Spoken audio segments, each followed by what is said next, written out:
Hello, future scholars, welcome back. Today, we are going to start a new chapter of your social science book, The Time Travelers, Grade 6 Acknowledged Series, which is a unit of Amit Publishing House. I hope you are doing great. So, let's begin with our third chapter. The chapter name is The First Cities. Okay? So, before we start our chapter, let me remind you the second chapter. Because second chapter में हमने क्या किया था कि first जो आपका agriculture activities है और ह्यूमंस ने ना माइग्रेट करना बंद कर दिया था, ठीक है।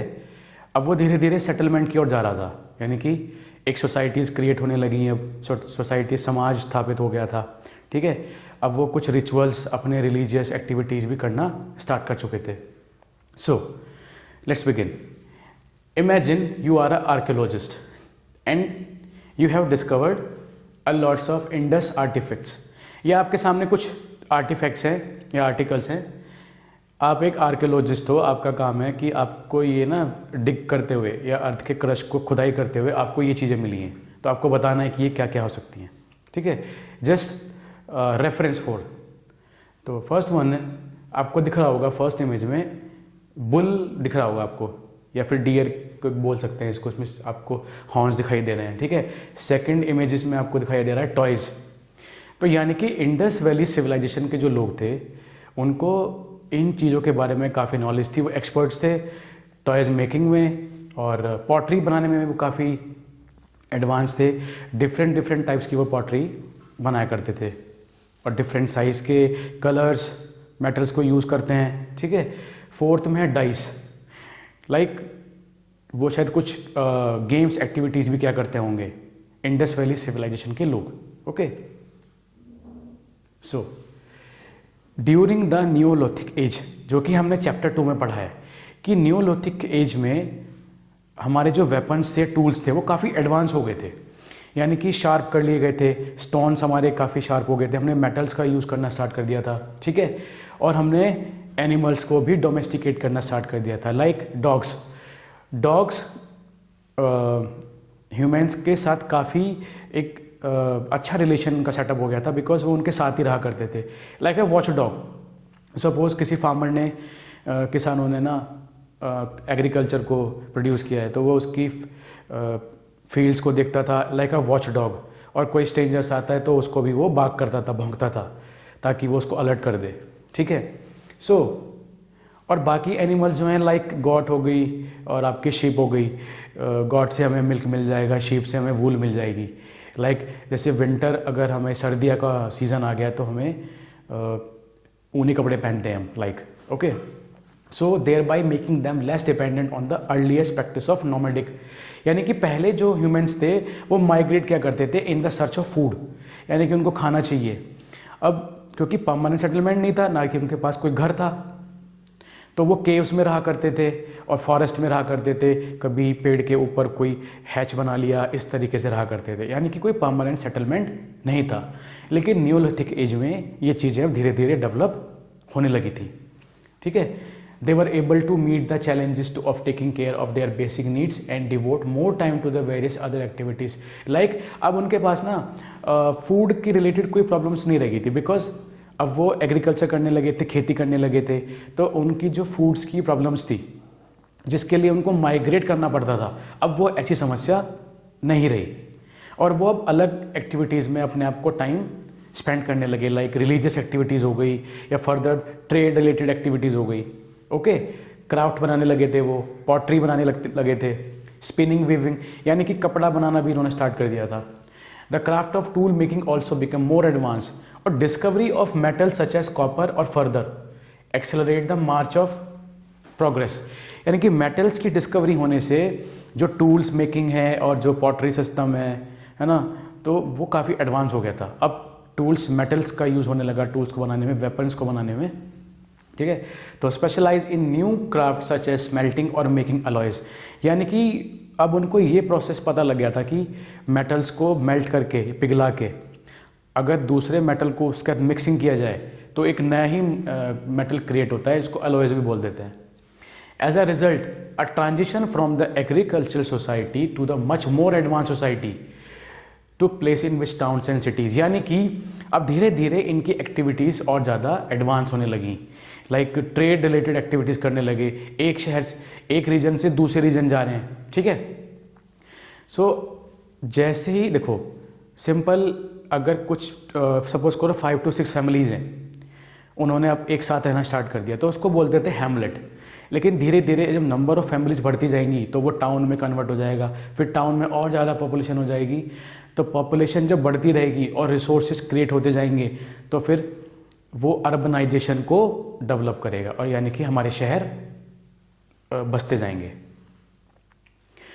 सिविलाइजेशन और अर्बनाइजेशन क्या होता है? The process of urbanisation essentially relates to the emergence of towns and cities, यानी कि धीरे धीरे जब गांव से कस्बे बनने लगे और शहर बनने लगे तो हमारी जो एक्टिविटीज़ हैं, यानी कि रिलीजियस एक्टिविटीज़ हो गई या फिर cultural activities, trade related activities, वो बढ़ने लगी।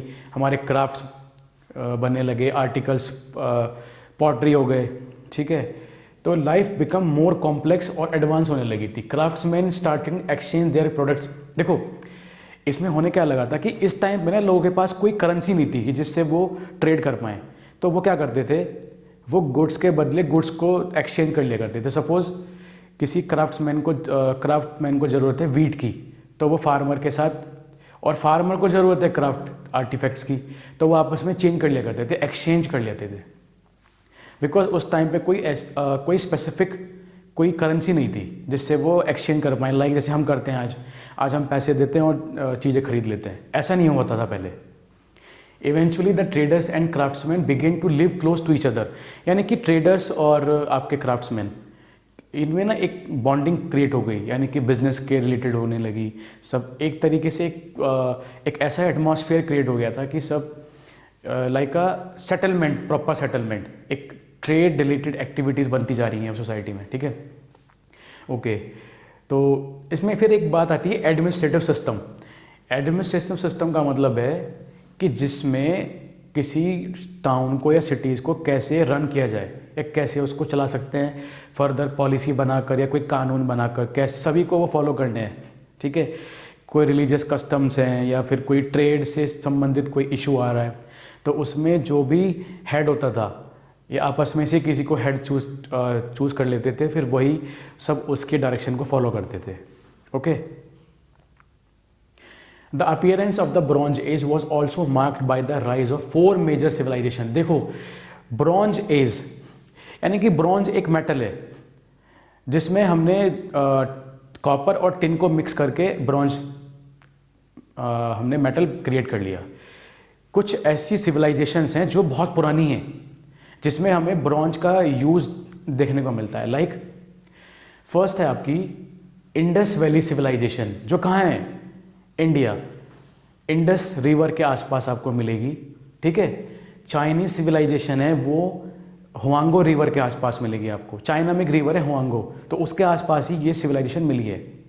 उसके बाद है इजिप्शियन सिविलाइजेशन। ओके, इजिप्ट एक कंट्री है जो कि पड़ता है अफ्रीका के अंदर, और वहाँ पर भी हमें एक सिविलाइजेशन मिली है जो कौन सी रिवर पर है, नील रिवर पर, नाइल। ओके, और फिर है आपकी मेसोपोटामियम सिविलाइजेशन जो कि मिलती है आपको ईरान। ईरान आपका मिडिल ईस्ट कंट्री है, ठीक है। तो यहाँ पर ये 4 मेजर सिविलाइजेशन है जिनमें ये देखा गया है कि ब्रॉन्ज एज अ मेटल उन्होंने काफ़ी यूज़ किया, लाइक टूल्स बनाने में, कुछ आर्टिफैक्ट्स बनाने में यूज़ किया था। ओके, और वेपन्स और ज्वेलरी बनाने में भी।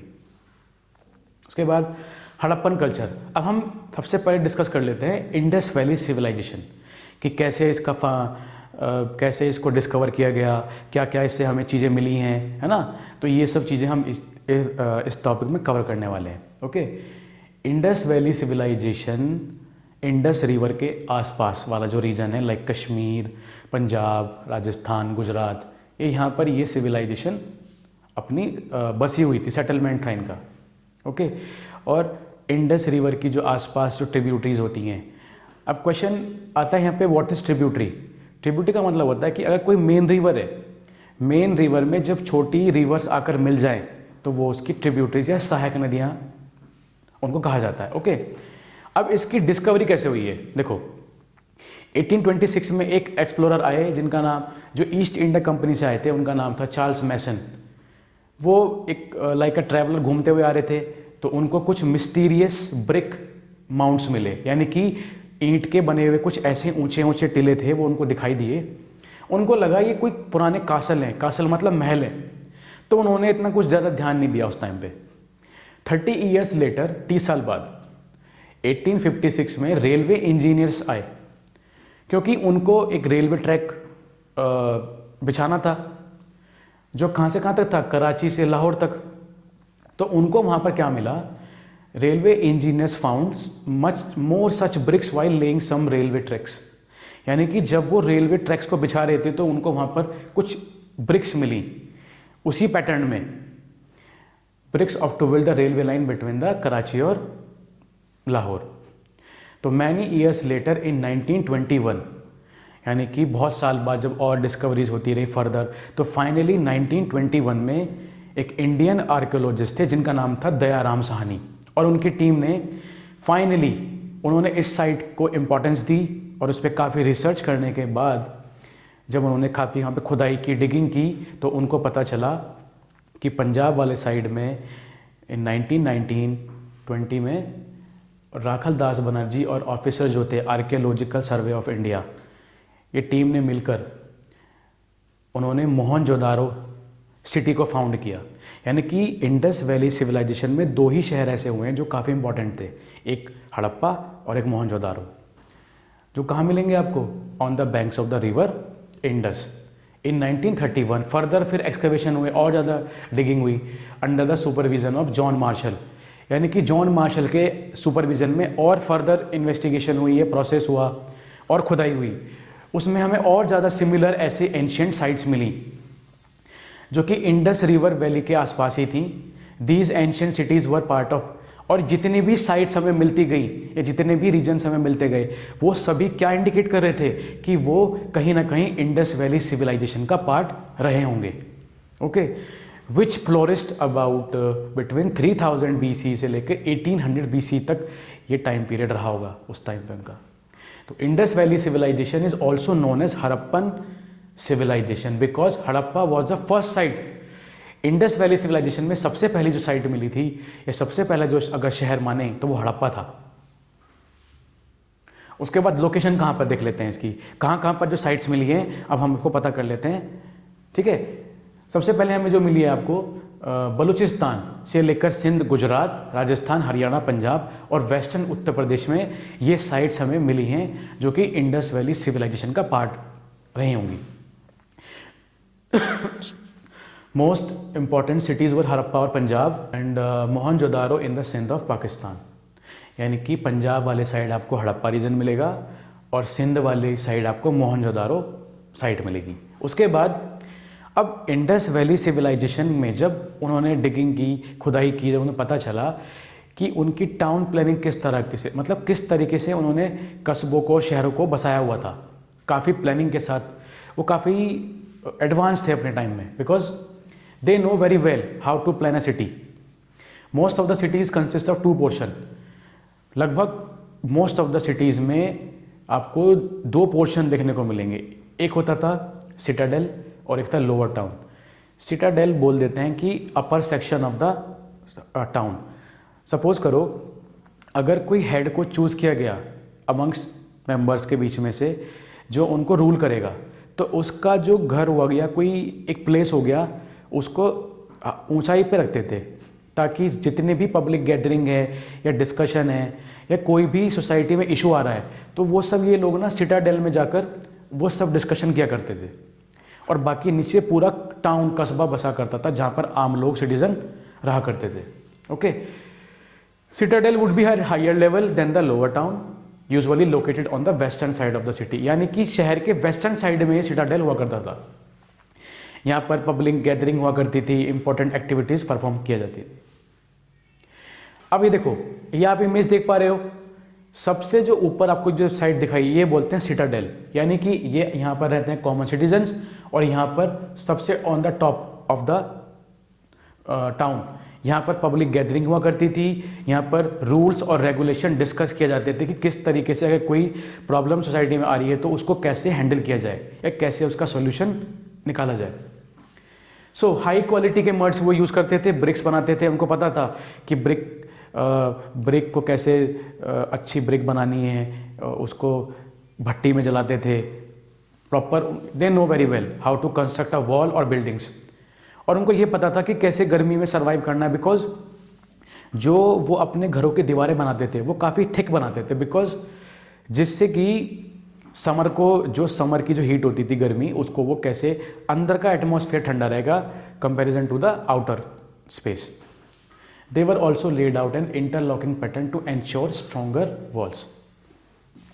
उसके बाद स्ट्रीट्स, यहाँ पर एक इंटरेस्टिंग फैक्ट है, इंडस वैली सिविलाइजेशन में जो भी इनके सिटीज़ थे, शायद मोहनजोदारो, हड़प्पा, यहाँ पर ये देखा गया है कि ऑलमोस्ट जितने भी स्ट्रीट्स हैं वो सभी 90 डिग्री का एंगल क्रिएट करती हैं, सभी। Civilisation were laid down the straight line cutting each other at right angles. Okay, अब यहाँ पर हाउसेस मेनली किससे बने हुए थे? मड ब्रिक से। देवर ईदर सिंगल स्टोरी हो सकते हैं या डबल स्टोरी, यानी कि सिंगल स्टोरी और डबल स्टोरी भी हो सकते थे। चाहे आप इमेज में देख भी रहे होंगे the houses of the Harappan sites, ये देखो कहीं कहीं पर सिंगल स्टोरी है, कहीं कहीं पर डबल स्टोरी भी है। ओके, और इनको ये मालूम था कि जो विंडोज़ हैं ये कभी भी स्ट्रीट्स में नहीं खुलती थी उनकी, वो because each house had a central courtyard और rooms opening in it. Thick wall बनाई जाती थी ताकि अंदर का जो टेम्परेचर है वो कम रहे comparison to the outer space. Okay, windows never open on the main street, windows कभी भी स्ट्रीट में नहीं खुलती हैं। दिस केप्ट आउट डस्ट और नॉइज, जिससे वो उनको डस्ट से भी दूर रहते थे और नॉइज भी नहीं पहुंचती थी। ठीक है, और साइड में एक विंडो ओपन छोड़ देते थे स्पेस, ताकि लाइट और एयर भी प्रॉपर आता रहे। हाउसेज हैड फ्लैट रूफ्स, जितने भी हाउसेस हैं उनकी फ्लैट रूफ हुआ करती थी। They were well bathing place और drains in most of the houses, यानी कि इनके घर में इतना एडवांस सिस्टम था कि इन्होंने प्रॉपर एक बाथरूम्स वगैरह बनाए हुए थे। ओके, और ड्रेनेज सिस्टम बहुत अच्छा था। सपोज घर से जो भी वाटर बाहर निकल रहा है, वेस्ट, इनकी जितनी भी नालियाँ वगैरह थी, जिससे कि एक चैनल हुआ करता था, वो उसको इतना प्रॉपर इन्होंने सिस्टम मैनेज किया हुआ था कि कभी भी कहीं पर भी वाटर नहीं रुकता था, और वो उसको स्लैंट बनाते थे, यानी कि ऐसे कि वाटर आए और तुरंत ही निकल जाए, कहीं ना रुके। The drains were made of kiln fired और baked bricks and were covered, और ड्रेनेज सिस्टम जो इनके था चैनल, उसको वो पूरा कवर्ड था वो। ठीक है, they had a slight slant और so that water could easily flow, ताकि वाटर अच्छे से ईजिली फ्लो कर पाए और कहीं ना रुके। और जो इनके ड्रेन्स थे, वो जितना भी वाटर निकल रहा है घरों से, हाउसेस से जो आ रहा है, वो एक मेन ड्रेन सिस्टम में जाकर मिल जाता था। तो इनको पता था, ये इतने एडवांस थे, they know how to plan a city, और इनके स्ट्रीट्स 90 डिग्री का एंगल क्रिएट करती थी और ब्लॉक्स बने हुए थे, प्रॉपर एक एडवांस सिस्टम था। अब बात कर लेते हैं ग्रेट बाथ। ये ग्रेट बाथ की साइट है जो कि मोहनजोदारो में हमें मिला था।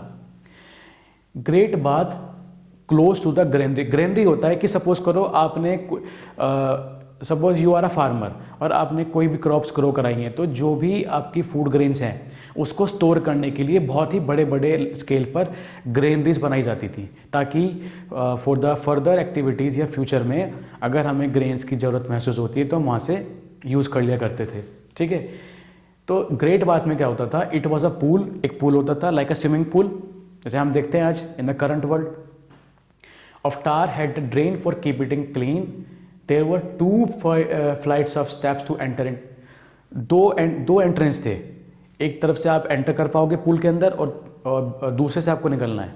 ठीक है, a well discovered on the eastern side is suppose to have been used to fill the pool, यानी कि इनको पता था कि किस साइड से वाटर फिल करना है, किस तरफ से आपको बाहर निकलना है। ठीक है, प्रीस्ट और रूलर्स में have bath here before the religious ceremony, अगर किसी भी तरह का धार्मिक अनुष्ठान या रिलीजियस एक्टिविटीज़ करनी है तो प्रीस्ट और जो भी उस बड़े दर्जे के लोग हुआ करते थे, हाई कास्ट, तो वो लोग यहाँ पर आकर नहाया करते थे। मतलब अगर आपको कोई भी रिलीजियस एक्टिविटीज़ करनी है तो सबसे पहले आपको बाथ आके लेना होता था।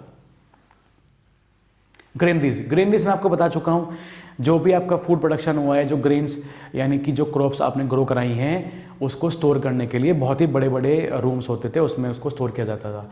और ये बैंक यानी कि रिवर्स के आसपास ही सेटअप होता था। Near the granaries they are a rows of circular brick platform meant for threshing grains. और Harappa archaeological remains at the presence of factories. देखो यानी कि मेटल वर्कर्स भी ग्रेनरीज के आसपास ही अपना उनका सेटलमेंट होता था, जो वहाँ पर पॉटरीज बनाया करते थे, आर्टिफैक्ट्स बनाया करते थे, ठीक है। और मेटल वर्कर्स जो मेटल्स यूज़ करते थे उसमें कौन कौन से थे? कॉपर हो गया आपका, ब्रॉन्ज, टिन और लेड, ये वाले मेटल्स वो यूज़ कर फर्दर आर्टिफैक्ट्स या आर्टिकल बनाया करते थे, ठीक है। अब वहाँ पर किस तरह का एडमिनिस्ट्रेशन या कि रूल हुआ करता था, कैसे लोग कैसे अपना मेंबर चूज़ करेंगे या किस तरीके से पॉलिसी या रूल रेगुलेशन बनाया जाएगा, ओके। तो there was probably some kind of authority which took care of, यानी कि हमें ना इस साइट में ये पता नहीं चल पाया कि वो किस तरीके से अपना हेड को चूज़ किया करते थे।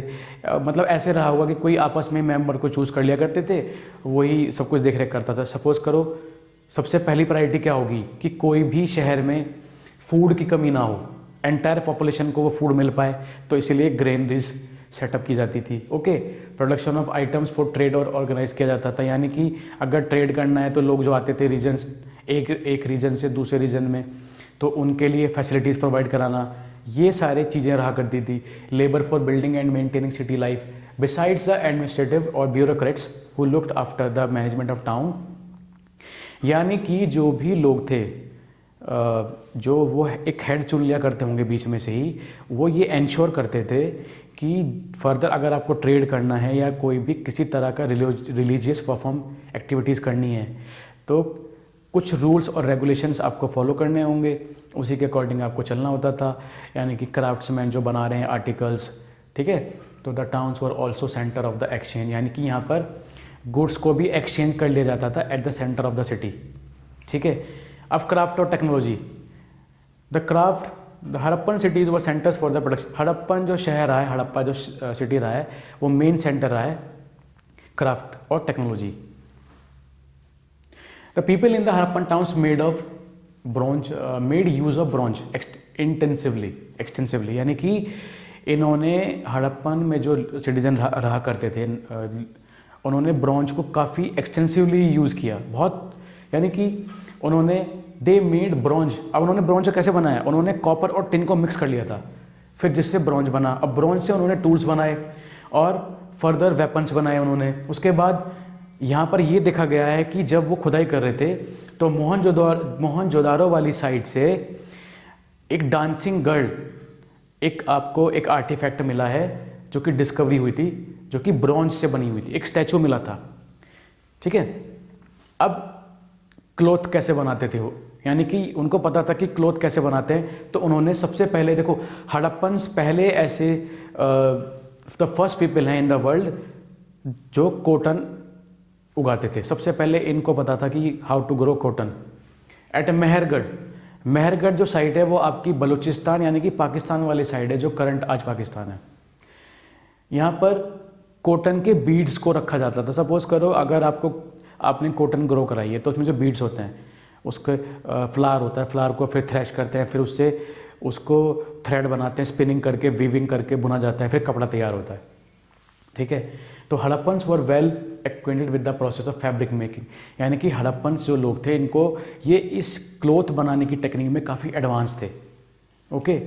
सो weavers seem to have woven cloth of wool और कॉटन, यानी कि कॉटन से ही बने हुए कपड़े वो यूज़ किया करते थे। ऑर्नामेंट्स, यानी कि bead making was practice extensively. The bead making use gold, copper, shell. देखो यानी कि अगर आपको कुछ ज्वेलरी बनानी है, ऑर्नामेंट्स बनाने हैं, तो उसमें जो बीड्स, छोटे छोटे बीड्स यूज़ करते थे, वो किससे बना होते थे? वो गोल्ड से बनाते थे, कॉपर का यूज़ करते थे। शेल, सेमी प्रेशियस स्टोन्स, यानी कि ऐसे पत्थर जिसमें काफ़ी शाइनिंग हुआ करती थी, वेल पॉलिश्ड हुआ करते थे, तो वो उनको यूज़ करते थे। ठीक है। फिर ivory to the manufacture beads, the art of lapidary was thus very popular with the Harappans. यानी कि ये वाली जो आर्ट है ना, ज्वेलरी बनाने की, आर्टिफैक्ट्स बनाने की, ये लोग काफ़ी एडवांस थे इस टेक्निक्स में। ठीक है। Pottery, Harappans were skilled potters, यानी कि they know how to make pottery in a very well design, good colours को यूज़ करते थे, डिफरेंट कलर यूज़ किया उन्होंने, और वो डिज़ाइन भी बनाते थे उस पर। लाइक कोई पॉटरी बनाई है उन्होंने, उसके ऊपर बर्ड का व्यू बना दिया, या फिर कोई एनिमल प्रिंट कर दिया उन्होंने उसके ऊपर, या फिर कोई अलग फॉर्म्स, कोई इंस्क्रिप्शन लिख दी, है ना। तो टूल्स, अब टूल्स वो किस तरह के यूज़ किया करते थे, उन्होंने हैमर्स बनाए, हैमर्स मतलब हथौड़ा, ठीक है, नाइव्स, चाकू, निडल्स, फिश हुक्स, यानी कि वो फिशिंग भी क्या करते थे, मछली को पकड़ने के लिए फिश हुक, ये आपको देख रहे होंगे यहाँ पर, जिसकी ऐसी शेप बनी हुई है इस तरीके से।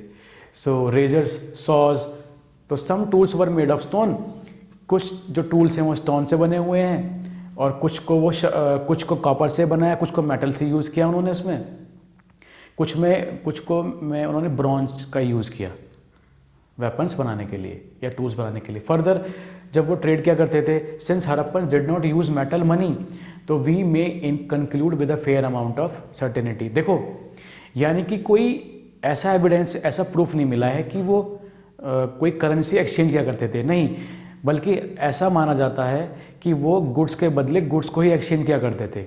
लाइक अगर आपको वीट चाहिए और दूसरे वाले व्यक्ति को चाहिए कोई पॉटरी चाहिए, तो वो आपस में एक्सचेंज कर लिया करते थे। Okay. In exchange of finish goods, commodities, metals and food grains neighbouring village, यानी कि आसपास के गांव से बिजनेस हुआ करता था उनका, यानी किसी को फूड प्रोडक्शन चाहिए या किसी को पॉटरी चाहिए, तो वो ये चीज़ें आपस में एक्सचेंज कर लिया करते थे। और इससे क्या होता था कि एक बॉन्ड भी क्रिएट हो गया था आसपास के गाँव से, कस्बों से। ओके। फॉर इंस्टेंस, जो खेतरी माइंस है राजस्थान में, वहाँ से हमें कॉपर मिलता है, ठीक है। और टिन को हम अफ़गानिस्तान से निकाला जाता था। अफ़गानिस्तान एक कंट्री है आज के टाइम में, ठीक है। उस टाइम पे ऐसा कुछ नहीं होता था, बिकॉज बहुत सारा किंगडम इस तरीके से रहा करते थे, तो कोई इस तरह के नाम, या मतलब आज के करंट वर्ल्ड में we know that is Afghanistan, but वो सब एक ही पार्ट था उस टाइम पे। So Harappans were involve in the long distance trade of lapis lazuli और लैपिस ऑब्जेक्ट्स, यानी कि एक तरह के ना एक प्रेशियस स्टोन्स हैं, उसको यूज़ किया करते थे। Harappan seals have been recovered from the Mesopotamia, यानी कि अगर आपको एक आश्चर्य होगा जानकर कि हड़प्पा के जो लोग हैं और जो मेसोपोटामिया की जो सभ्यता है, मेसोपोटामिया मतलब ईरान, तो हड़प्पा की जो सील है, यानी कि सील एक ऐसा वो होता है इम्प्रेशन जो कि आपको बता सकते, जैसे लाइक पासपोर्ट, आप पासपोर्ट यूज़ करते हो आज के करंट वर्ल्ड में, जैसे कि आप किस कंट्री से बिलोंग करते हो, तो यानी कि एक आइडेंटिटी। तो ऐसा पाया गया है कि मेसोपोटामिया में हड़प्पा की सील्स मिली हैं हमें, तो इसका मतलब वो ट्रेड क्या करते थे बहुत दूर दूर तक, ठीक है। हड़प्पन स्क्रिप्ट, ये देखो, ये कुछ इस तरह के वो पैटर्न्स ड्रॉ किया करते थे, रॉक के ऊपर कार्व करते थे, स्टोन से घिसते थे उससे, ये इस तरह के कुछ पैटर्न वो क्रिएट करते थे, जिसको पिक्टोग्राफी भी बोल देते हैं, यानी कि जिसमें इमेज बनी हुई हो। This means the script is in the form of, इसका मतलब एक ऐसी स्क्रिप्ट जो किसकी फॉर्म में है, पिक्चर्स की फॉर्म में, लेटर्स बने हुए हैं, कोई आड़े तिरछे लेटर्स हैं, ठीक है। एक आइडिया है, ऑब्जेक्ट है, कहीं पर इन्होंने ये यूज़ कर लिया, कहीं पे कुछ फर्दर देखो यहाँ पर इन्होंने नुकीले, मतलब एक तरीके से ऐसे पैटर्न या कुछ इमेजेस ड्रॉ किए हैं। Writings were done using a pointing stick, soft clay with a sharp tool to scratch, यानी कि वो ना दीवार पर घिस के पत्थर को ये सब चीज़ें ड्रॉ किया करते थे।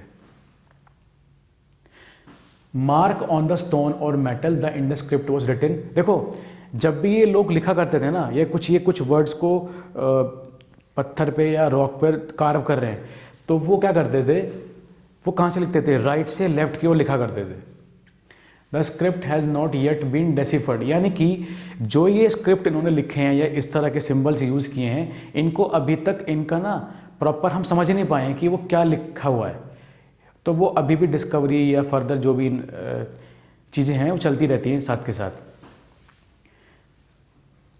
सो डेसिफरिंग का मतलब होता है एक ऐसी एंशिएंट भाषा है ये जिसको आर्कियोलॉजिस्ट के सामने भी एक चैलेंज आया कि वो भी अभी इसको समझ नहीं पाए कि वो एक्चुअली में क्या चीज़ें हैं। Now researchers are using artificial intelligence to quick translate ancient text and languages into English including ancient cuneiforms और इजिप्शियन हीरोग्लिफ्स, यानी कि कंप्यूटर का वर्ल्ड आज आर्टिफिशियल इंटेलिजेंस की हेल्प से शायद ये पॉसिबल अब हो सकता है कि वो किस तरह के पैटर्न ड्रॉ किया करते थे ताकि हमें एक आइडिया या परसेप्शन हो जाए। हड़प्पन सील्स यानी कि एक तरह की आइडेंटिटी, यानी कि सपोज करो आप हड़प्पा के सिटीज़न हो और आपको दूसरे शहर में ट्रेड करने जाना है, तो आपके पास कोई पहचान होनी चाहिए ना, तभी तो आप ट्रेड कर पाओगे कि आप कहाँ से बिलोंग करते हो। तो have been found from the Indus valley sites, most of them have inscription with the pictures of buffalo, यानी कि उन पर बफेलो की पिक्चर हुआ करती थी, टाइगर की हुआ करती थी, राइनोसॉर्स की, गोट्स, एलिफेंट्स, एंटीलोप्स होते हैं लाइक अ डियर की तरह एक, probably crocodiles. These seals are made of steatite और फियान से, यानी कि इस मेटल से बनी होती थी। They were use for stamping by the people authority, यानी कि एक अथॉरिटी उनको एक स्टैंप के रूप में यूज करते थे, उसको ट्रेड करने में ये काम आता था। हड़प्पन सील्स देखो, ये कुछ इस तरह की सीलें वो यूज़ क्या करते थे, किसी पे बफेलो बनी हुई है, किसी पे डियर एंटीलोप बना हुआ है, किसी पे क्रोकोडाइल है, इसी तरीके से, ठीक है।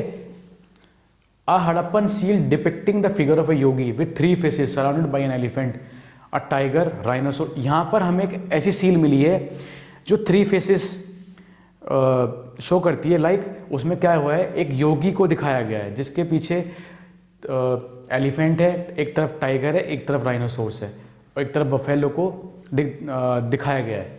It is believed by many to be Shiva, ऐसा माना गया है कि वो भगवान शिव को माना करते थे, जिसको पशुपतिनाथ भी बोलते थे। तो उनकी ना एक तरह की सील वहाँ पे हमें डिस्कवरी होती, लेकिन इसको पूरी तरीके से वेरीफाई नहीं किया गया अभी, ऐसा माना गया है अभी। फूड और agriculture was the main occupation of the people living in the country side.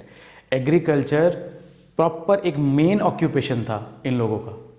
ये क्रॉप्स को उगाया करते थे, एनिमल्स को रखा करते थे, ठीक है, पालते थे उनको।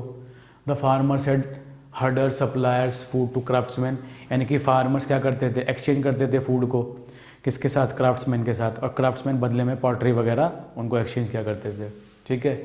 सो वेरियस फर्दर एक्सकेवेशन होने के बाद हमें ये पता चला है कि हड़प्पन्स वीट भी उगाया करते थे, बार्ले, पल्सिस, दाल, पीस, मटर, राइस, सेसमे ऑयल होता है, लिनसीड और मस्टर्ड यानी कि सरसों वगैरह भी ये ग्रो किया करते थे। ऐसे हमें एविडेंस मिले हैं फर्दर। कॉटन एक इम्पॉर्टेंट रोल प्ले करता है इंडस वैली सिविलाइजेशन में, बिकॉज इनको पता था कि कैसे कपड़े बनाए जाते हैं, कैसे वीविंग करनी है, कैसे स्टिचिंग करनी है, वो जानते थे, ठीक है। Wooden plough were used for tilling fields, harvesting of crop was done, यानी कि उन्होंने लकड़ी से एक हल बोलते हैं जिसको, इस तरह के टूल्स उन्होंने डेवलप कर लिए थे ताकि एग्रीकल्चर करने में कोई प्रॉब्लम्स ना क्रिएट हो। रिलीजियस एक्टिविटीज़ किस तरह की परफॉर्म की जाती थी, यानी कि none of the structures in any site have been identified as religious buildings, even if they existed it is difficult to identify them. देखो, यानी कि इतना प्रॉपर हमें इसके बारे में क्लू नहीं है कि जो भी हमें चीज़ें मिली हैं कि वो जस्टिफाई करें कि हाँ भाई कि यही प्रॉपर रिलीजियस एक्टिविटीज़ वो क्या करते थे। Like we can say religion was not on the base of social relation in the Harappan culture. Cities may not therefore be the focus of religious activities. However, female figures have been found from more than one side. यानी कि religious activities में female जितनी भी sites हैं ना, उसमें हमें female figures मिली हैं। इसका मतलब ये अंदाज़ा लगाया क्या कि वो इनकी वर्शिप क्या करते थे, गॉडेस, ठीक है। तो these probably were shift by the Harappans and the worship of the modern day Hindu gods. ऐसा माना गया है कि जैसे लाइक जो हम पूजा करते हैं, है ना, लाइक गॉडेस, और गॉड भगवान की पूजा करते हैं। तो ऐसा माना जाता है कि जो फीमेल फिगर्स मिली हमें तो ये उनकी वर्शिप किया करते थे। सम हिस्टोरियंस ऐसा सोचते हैं कि the Indus cities were governed bye A priest king.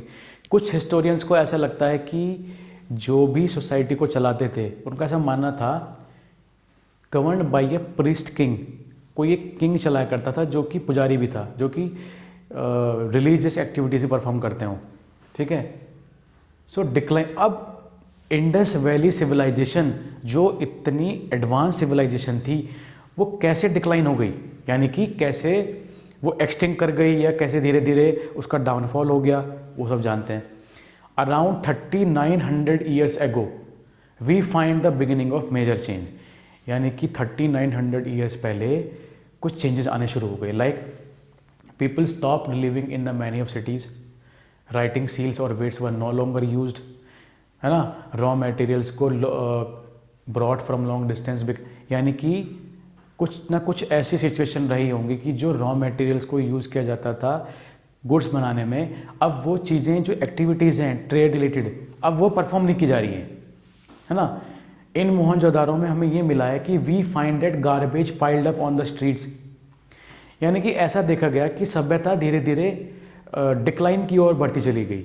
जो इतना एडवांस शहर हुआ करता था पहले, अब वहाँ पर कूड़े के ढेर मिले हैं, प्रॉपर जो वेल ड्रेन सिस्टम था वो भी अब डिमोलिश हो गया था, broke down, impressive house were built even over the streets, है ना। Why did all this happen, ये कैसे हुआ, वी आर नॉट श्योर, हम पक्का नहीं बोल सकते, लेकिन अदर्स सजेस्ट करते हैं कि deforestation, this could have happen because fuel was required for baking bricks and for smelting.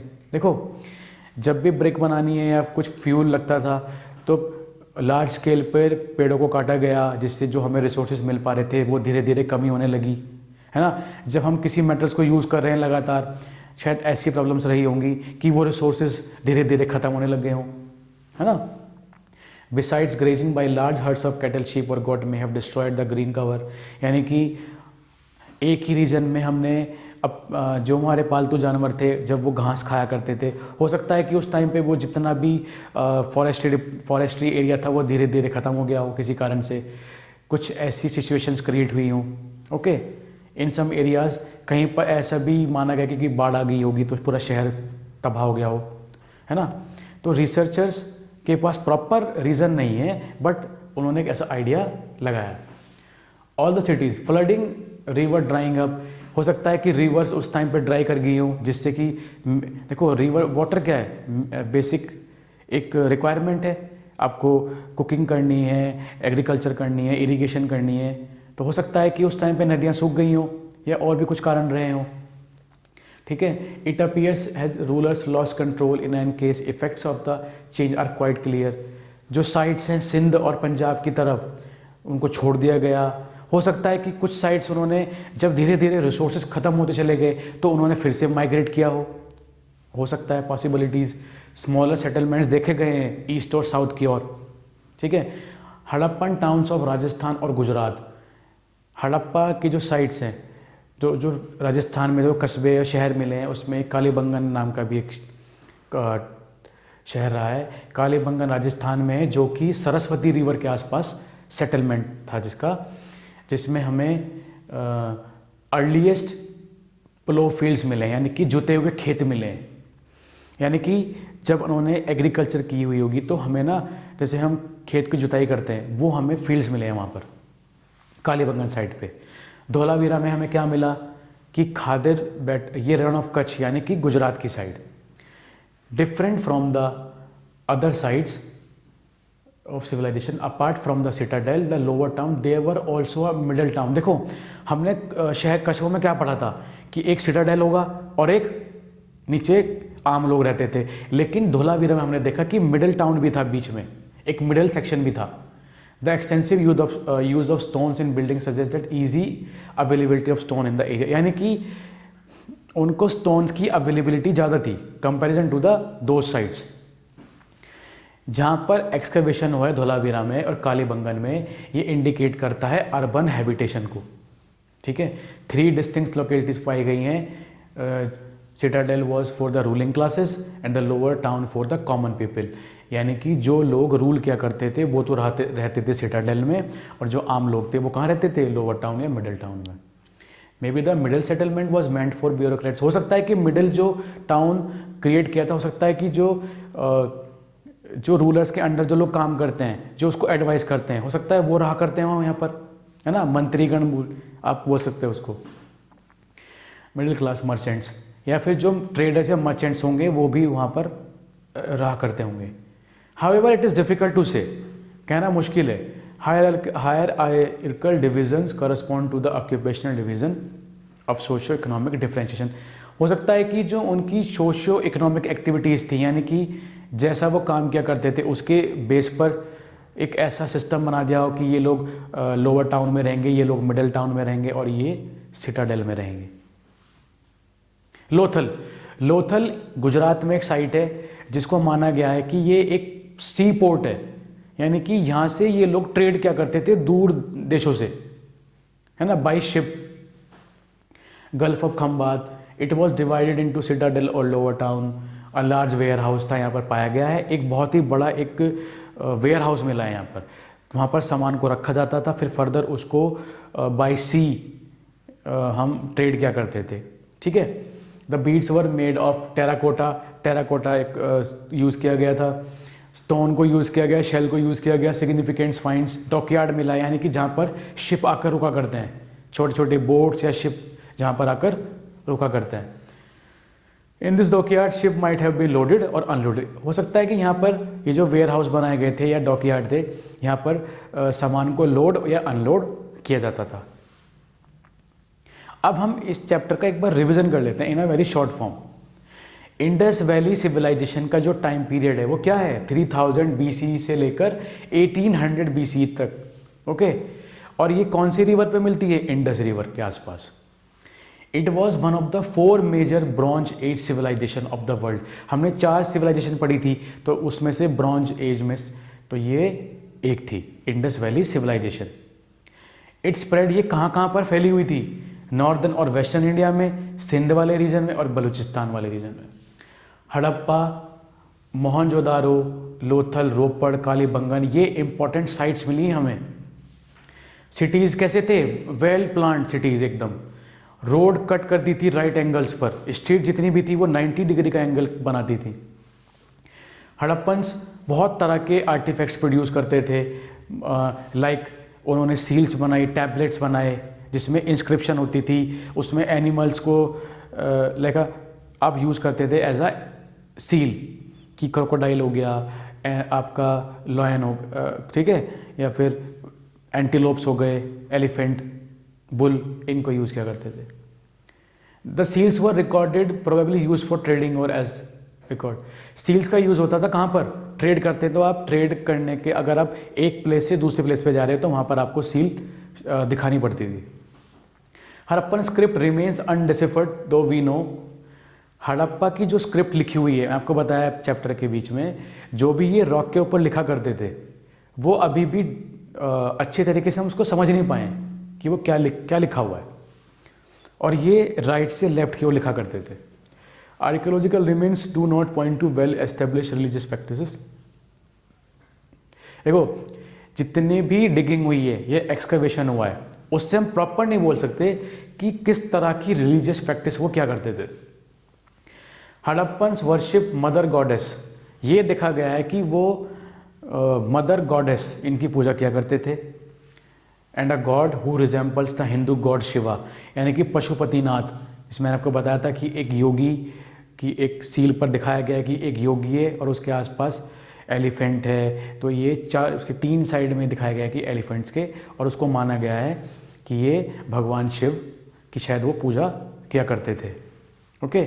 और इंडस वैली कब डिक्लाइन हो जाएगी, तो ये टाइम पीरियड है 1900 BC से 1700 BCE, बिफोर कॉमन एरा, यानी कि जीसस क्राइस्ट के जन्म से पहले की बातें हो रही हैं, ये उससे पहले की सभ्यताएं हैं ये,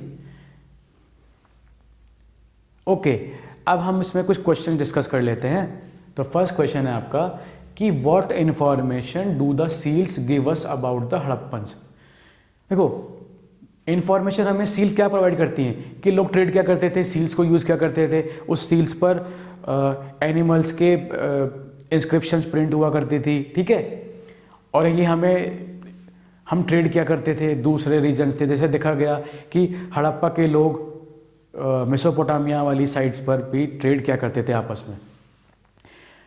क्वेश्चन नंबर 2 में आपको टाउन प्लानिंग बतानी है कि मोहनजोदारो में किस तरह की, देखो हमने डिस्कस किया है कि वेल प्लान सिटीज़ थे इनके, और इनकी स्ट्रीट्स 90 डिग्री का एंगल क्रिएट करती थी, है ना, और वेल ड्रेन सिस्टम था, वाटर आराम से फ्लो कर रहा है, ठीक है। अब क्वेश्चन नंबर 3 में आपको बताना है कि क्राफ्ट और टेक्नोलॉजी किस तरह से वो यूज़ करते थे, यानी कि किस तरह के क्राफ्ट बनाया करते थे, कैसे कैसे मेटल्स वो यूज़ किया करते थे, like bronze, copper, tin, gold, ये सब वो चीज़ यूज़ किया करते थे। अब आपको एक ब्रीफ नोट लिखना है कि किस तरह का वो ट्रेड क्या करते थे हड़प्पन सिटीज़ में, है ना, कि वो फूड, यानी कि मोस्ट ऑफ द पॉपुलेशन क्या करती थी, वो करते थे एग्रीकल्चर, खेती किया करते थे, है ना, और आर्टिफैक्ट्स बनाया करते थे, सील्स हो गई तो वो ट्रेड क्या करते थे। तो ये सब आपको इस क्वेश्चन में डिस्क्राइब करना है। Question number 5, what possible reasons do historian suggest for the decline of the Indus valley. इस क्वेश्चन में आपको बताना है कि ऐसे कौन से पॉसिबल रीजंस रहे होंगे जिससे इंडस वैली सिविलाइजेशन का एंड हो गया था, यानी कि वो डिक्लाइन कर गई थी बिल्कुल। तो फ्लड आ गई हो गई, या जहाँ पर जितने भी वो रिसोर्सेज यूज़ किया करते थे शायद धीरे धीरे वो ख़त्म होने लगे हों, तो और रिवर्स ड्राई हो गई हों, तो शायद उन्होंने माइग्रेट भी किया हो। तो बहुत सारे रीजन्स हैं, हम इसमें आप बता सकते हैं।